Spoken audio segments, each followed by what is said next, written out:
예, 오늘의 북한 주요 소식 국가안보전략연구원 고영환 부원장과 알아보겠습니다. 안녕하십니까? 안녕하세요. 오늘 북한이 고체 연료 로켓 실험에 성공했다. 뭐 이런 주장을 했어요. 예. 근데 본인들이 로켓 표현하는데 사실은 지금 뭐 다시 지상으로 그러니까 다기권에서 다시 재진입하는 것까지 하면 로켓이 아니죠, 이게? 아니 그러니까 예. 3월 9일 날 기폭장치 예. 공개하고 장거리 미사일 경납고 예. 공개하고 3월 15일 날 이른바 미사일 탄두 재진입 실험을 하고 바로 오늘 고체 연료 실험을 했는데 예. 저는 이걸 보면서 무슨 생각이 드는가 하면요. 김정은으로서는 공개해. 아하. 뭐 자신 있어. 예. 이런 자신감이 표현일 수는 있지만 우리가 사실은 저런 자료 화면을 얻으려고 하면 우리가 정보 부분에서 얼마나 많은 돈을 써야 그렇죠. 저런 자료를 찾아볼 수가 있고 예. 입수를 할 수 있겠습니까? 북한이 저렇게 공개한다는 거는 김정은이 지도력이 미숙하다는 걸 보여주고 아. 또 한 가지 측면은 김정은이 조급하다는 계속해서 연이어 뭔가 예. 새로운 것들을 만들어낸다고 발표한다는 거는 아. 김정은이 우리도 뭔가 빨리빨리 해야 되겠다는 아하. 그런 조급성이 표현이라고 보는데 예. 저는 이것들은 일련의 사태들을 최근 보면서 무슨 생각이 나는가 하면 왜 레간 대통령 때 별들이 전쟁 생각나요? 예, 스타워즈. 프로젝트. 예.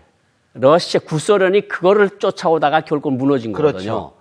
북한이 한국하고 예. 군비 경쟁을 해서 이기겠습니까? 지겠습니까? 저는 약간 바보 같은 짓이거든요.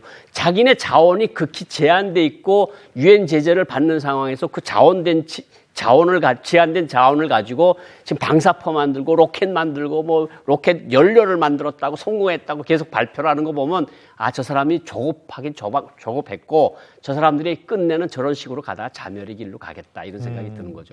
근데 부원장님 또 얘기한 게 있잖아요. 청와대를 타격 대상으로 하겠다. 박근혜 대통령을 제거하겠다. 이제 아예 그냥 대놓고 얘기를 해요. 예? 이거 어떻게 받아들여야 돼요, 이게? 2월 23일 날 예. 북한이 최고사령부 중대 성명이라는 걸 내고 예. 청와대를 조준경 안에 놓고 폭파하겠다 그랬고 바로 이제 한 달 지난 다음에 지금 조평통 중대 보도라는 걸 하면서 뭐 땡땡땡 역적 패당을 아예 쓸어버리겠다. 아예 네. 잿더미로 만들어버리겠다. 아주 위협 수위가 굉장히 높거든요. 네. 근데 우리가 뭘 좀 주의해서 봐야 되는 건 북한이 남북관계 역사를 보면 굉장히 위협 발언을 높인 다음에 꼭 사고가 생겼습니다. 꼭 사고가 생겼으니까 네. 우리가 지금 가장 좀 유심히 봐야 될 게 지금 오늘이 3월 24일. 예.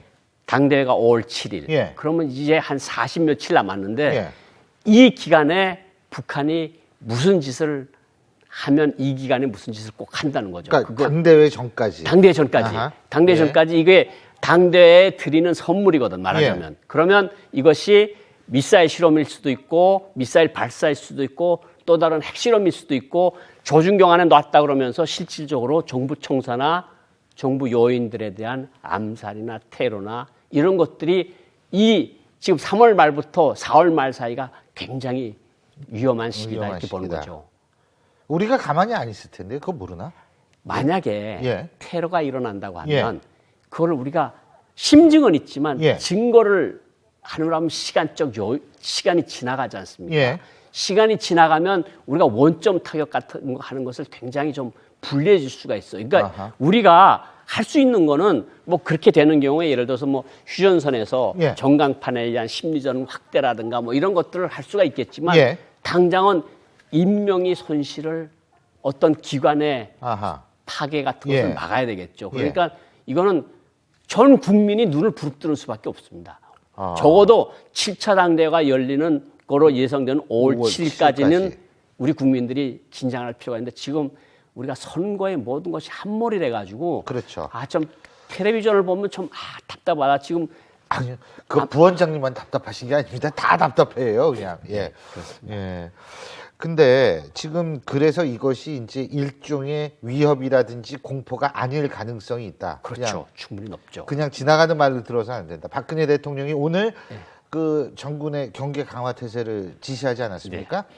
그거 보면서 저도 혹시 정부에서 모종이 무슨 정보가 있어서 그런 거 아닌가 이런 생각을 얼핏 했는데. 그게 예.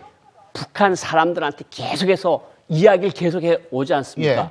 북한이 저런 것을 실제로 하겠다고 했다가 안 하면 북한 주민들 한테 거짓말을 한 거가 되는 게 아니겠습니까? 그렇죠. 그러니까 자기네도 그렇게 하고 우리도 계속 압박을 가하면서 예. 불의의 어떤 데서 뭔가 일어날 가능성은 충분히 높다. 그러니까 청와대하고 정부 청사들을 조준경 안에 넣었다고 하지만 실질적으로는 다중시설이 될 수도 있고 아하. 실질적으로 정부 청사가 될 수도 있고 예. 청와대 안팎이 될 수도 있는 이런 상황을 계속해서 만들어 나가는 거죠. 뭐 부원장님은 드라마 잘 안 보시죠? 저는 드라마 볼 시간이 없습니다. 시간이 없으시죠? 예, 예. 예. 태양의 후예. 예. 요새 인기예요. 인기 많다 그러더라고요. 어제 했어요. 예. 어제 해가지고 어제 보니까 송혜교 씨가 거기 나오죠. 거기 예. 이제 키스신도 나오고 뭐 그런 걸 좀 봤는데. 근데 지금 김정은의 주인공 역할로 그 태양의 후예의 주인공 역할로 한 패러디 포스터가 지금 중국에서 등장을 했다고 그 얘기는 들으셨죠? 예, 그거는 봤습니다. 보셨어요? 바이두에 예. 중국에서 제일 큰 그 웹사이트 바이두에 예. 진산팡지라고 하는 거하고 예. 지금 나오는 예, 저 진산팡지라는 거하고 지금 송중기 씨 얼굴 대신에 김정은 얼굴을 예. 내몰고 예. 북한이 우주 강국이라고 하도 이야기하니까 아. 이거는 태양의 후예가 아니고 우주의 후예다. 이게 약간 근데 저것이 예. 중국 최대 검색 포털에서 계속해서 예. 재생산되고 날르고 있고 조회수가 막 계속해서 올라가고 있다는 거는 예. 중국 사람들이 아 진짜 조그만 젊은 친구가 정말 웃긴다. 예. 그러니까 얼마나 예. 이게 두 가지거든요. 한국이 드라마가 그만큼 인기가 있고 예. 그 김정은도 그만큼 다른 의미에서 예. 인기가 있다. 아. 막 우주의 후예다. 너는 정말로 뭐 그런 거죠. 알겠습니다. 예, 요새 정치가 하도 일이 많아가지고요. 예, 오늘 말씀 여기까지 듣겠습니다. 고맙습니다. 네.